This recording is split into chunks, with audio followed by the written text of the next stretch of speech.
حضرت عبداللہ ابن عباس رضی اللہ تعالیٰ عنہ سے مروی ایک روایت ہے، میں ایک دن حضور کے پیچھے بیٹھا ہوا تھا، سواری میں حضور کا ردیف تھا، تو حضور نے فرمایا، اے بیٹے، اے لڑکے، میں تجھے کچھ کلمات سکھاتا ہوں، تو اللہ کے حقوق کا خیال رکھ تو وہ تیری حفاظت فرمائے گا۔ تو اللہ تعالیٰ جل شانہ کے احکام کی حفاظت کر، تو اسے اپنے سامنے پائے گا۔ اذا سألت فاسأل اللہ، جب سوال کرے تو اللہ سے ہی سوال کرے، اللہ سے مانگنے کا مزاج پیدا کر لیں کہ فرمایا تمہارے جوتے کا تسمہ بھی ٹوٹ جائے تو وہ بھی اللہ سے مانگو۔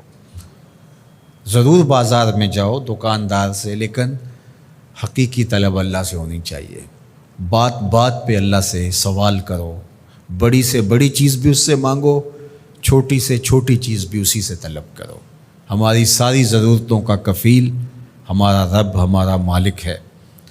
تو دوسری نصیحت یہ کی کہ جب تو استعانت طلب کرے، مدد طلب کرے تو اللہ سے ہی استعانت طلب کرے۔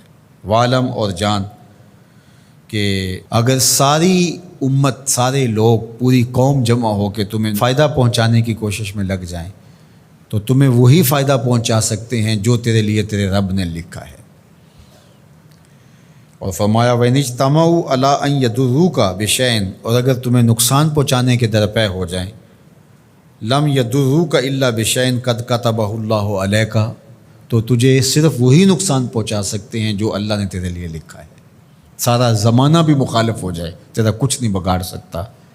ہاں، تیرے مقدر میں اگر کوئی چیز، کوئی بگاڑ لکھا ہے تو وہ ہوگا، اس کا ذریعہ وہ بن جائیں گے۔ تو اس لیے پھر اسی سے مانگو، اسی سے طلب کرو۔ رفعت الاقلام وجفت الصحف، جو لکھنا تھا اللہ نے لکھ دیا، لکھنے کے بعد قلم اٹھا لیا گیا اور جن صحیفوں پہ لکھا تھا وہ خشک ہو گئے۔ اب کتابیں بند ہیں، تو اس لیے اس نے تیرے لیے جو لکھا ہے وہ ہو کے رہے گا، تو خام خواہ لوگوں سے ڈرنے کی ضرورت نہیں ہے، اور تیرا فائدہ، تیرا نقصان اسی کے دستے قدرت میں ہے، تو اسی سے طلب کر، اسی سے مانگ۔ اور فرمایا تو اللہ تعالیٰ جل شانہ کو رخاء میں، خوشحالی میں یاد کر، یعرفک فی الشدہ، وہ تجھے مشکل میں پہچانے گا۔ یعنی جو شخص خوشحالی کے دور میں اس کے پاس دولت ہے، صحت ہے، تو اللہ تعالیٰ کو فراموش نہیں کرتا، اللہ اس کی بدحالی کے زمانے میں اس کو فراموش نہیں کرتا۔ وعلم، اور جان، ان النصر مع الصبر، کہ جو مدد ہے وہ صبر کے ساتھ آتی ہے۔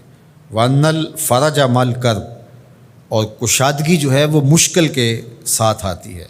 وان مع العسر یسرا، اور سہولت جو ہے وہ مشقت برداشت کرنے کے بعد آتی ہے، تنگی کے بعد فراخی آتی ہے۔ پہلو مشکل پھر تمنا، پہلو کنڈا پھر پل، شاید مگروں پہلو مکھیاں ڈس دیاں ڈنگ والیاں۔ تو یہ سب ہوتا ہے، مشکلات، تکلیفیں، آلام، مصائب، ان سب سے گزر کر کے آسانیاں آتی ہیں۔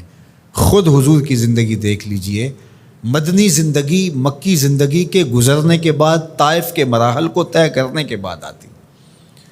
تو ہم ڈائریکٹ اگر چاہیں مکی زندگی کو اختیار کیے بغیر اور طائف کی مشکلات اور سنگلاخ راستوں سے گزرے بغیر مدنی برکتیں حاصل کرنا، تو وہ نہیں پا سکتے۔